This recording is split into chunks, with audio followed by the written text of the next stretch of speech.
Hello guys, இந்த வீடியோவில் let கீவேர்ட்னா என்ன அண்ட் அதோட ஸ்கோப் அண்ட் பிஹேவியர் இதை பற்றி தான் பார்க்க போகிறோம். அதுக்கு முன்னாடி சேனலை ஃபாலோ பண்ணிட்டு பாருங்கள். இப்போ லெட் எக்ஸ் ஈக்குவல் டு 10ன்னு சொல்லி குளோபலாக டிக்ளேர் பண்ணியிருக்கேன். அண்ட் நெக்ஸ்ட்டு கேர்லி பிரேசஸில் let x equal to 20 and console dot லாகில் எக்ஸை பிரிண்ட் பண்ணியிருக்கேன். இப்போ அகைன் வெளியே கன்சோல் டாட் லாகில் எக்ஸை பிரிண்ட் பண்ணியிருக்கேன். இதோட அவுட்புட் என்னன்னு சொல்லி இப்போ பார்க்கலாம். இதோட அவுட்புட் பார்த்தீங்கன்னா 20, நெக்ஸ்ட்டு ஒன்றுக்கு பார்த்தீங்கன்னா 10.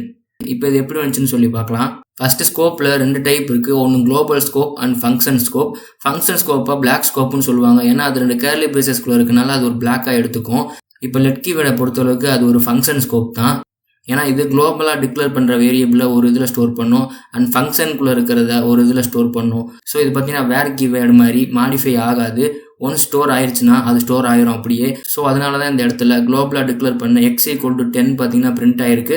அண்ட் பிளாக் ஸ்கோப்புக்குள்ளே பிரிண்ட் பண்ண 20 பார்த்தீங்கன்னா தனியாக பிரிண்ட் ஆயிருக்கு, எந்த வித சேஞ்சும் இல்லாமல். ஸோ அவ்வளோதான். இந்த வீடியோ பிடிச்சிருந்தா மறக்காமல் ஃபாலோ பண்ணிட்டு பாருங்கள்.